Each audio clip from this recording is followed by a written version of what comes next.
Olá, eu me chamo Leonardo Vinícius, sou formando no curso de Edificações, aluno do Instituto Federal do Rio Grande do Norte, campus Natal Central, faço parte também da Liga Acadêmica de Instalações Prediais e sou aluno orientando da professora Dárcia Sâmia. Estou aqui trazendo para vocês um projeto de ensino com vídeos das instalações elétricas prediais, com o objetivo de ter vídeos com ensino didático e facilitado para os alunos que queiram aprender tanto as instalações elétricas quanto auxiliar nos estudos fora do Instituto Federal ou até mesmo em casa. Espero que seja de bom proveito, bons estudos e vamos às leituras das partes teóricas, às instalações e aos experimentos.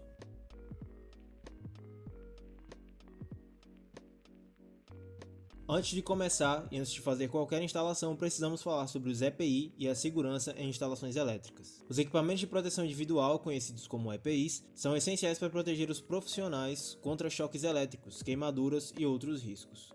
Os principais EPIs utilizados aqui, no nosso caso, são as luvas isolantes e as botas dielétricas, que protegem contra choques. Capacetes e roupas anti-chamas também previnem lesões por impactos ou arco elétrico. E outra parte muito importante, que vai prevenir de qualquer outro risco, é desligar os circuitos antes de fazer o manuseio de qualquer instalação ou qualquer fiação. Isso serve para toda e qualquer edificação, então é muito importante que seja desligado qualquer fonte de energia antes de fazer o manuseio de qualquer ferramenta ou de qualquer peça das instalações elétricas. A norma referente aos EPIs e as práticas de segurança podem ser encontradas da NR10.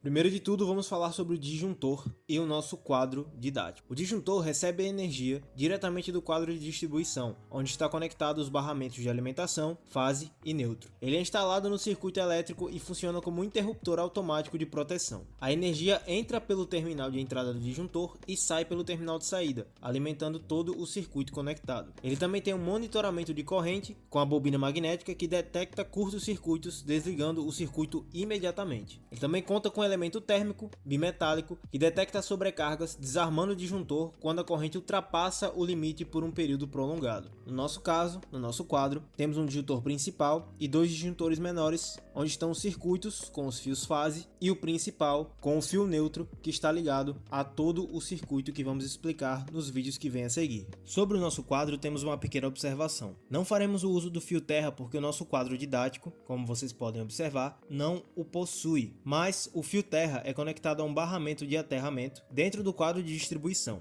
Esse barramento é destinado a agrupar os condutores de terra de todos os circuitos da instalação. Nos disjuntores, o fio terra não passa diretamente por eles, mas é conectado ao barramento de aterramento no quadro de distribuição. O disjuntor se encarrega de proteger o fase e o neutro, enquanto o fio terra protege contra choques elétricos. Dada essa observação, vamos a seguir.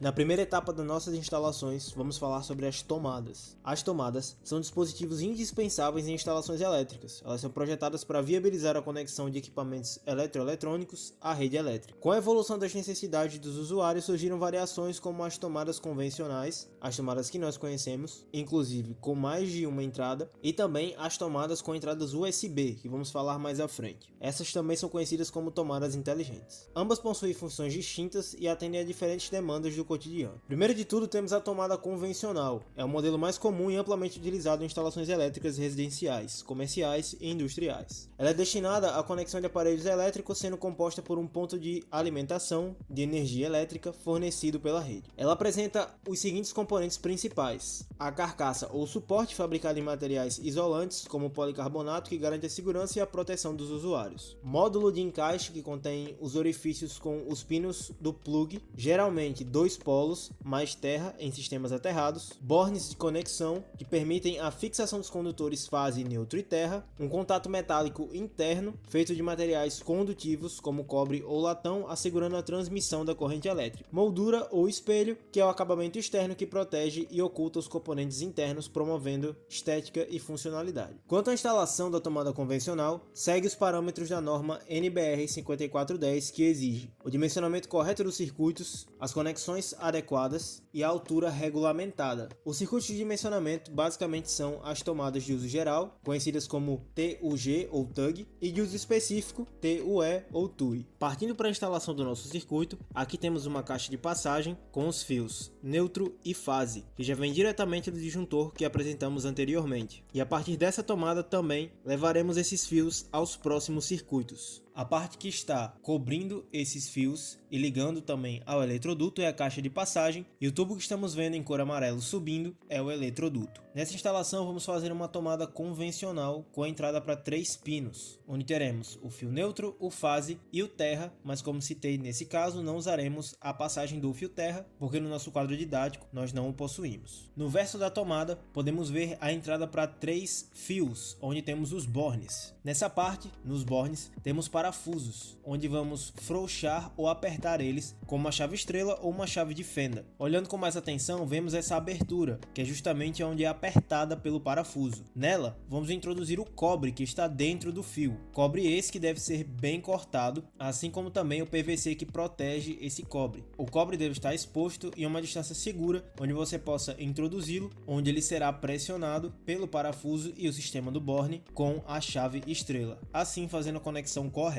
Vale lembrar que nos orifícios do borne tem um espaço para entrada e um espaço para saída, onde você vai colocar o fio que vai levar a energia até a tomada e que vai seguir essa mesma energia em diante em um possível circuito. Aqui faremos o processo da instalação.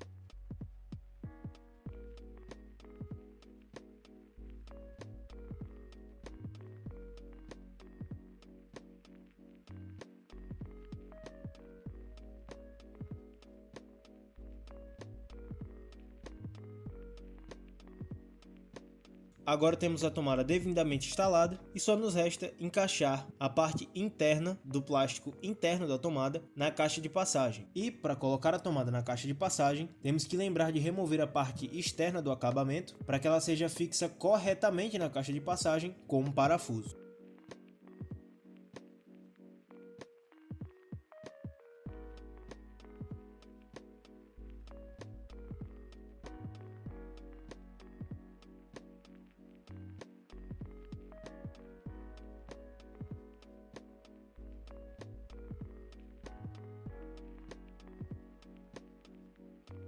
Tomada fixa na caixa de passagem, agora podemos colocar a parte externa da tomada, o seu acabamento, e aqui temos a tomada instalada. E com isso, junto comigo, você aprendeu a fazer a instalação de uma tomada convencional. Mesmo tomadas de modelos diferentes têm o mesmo tipo de instalação, como vou mostrar para vocês agora a tomada com entrada USB.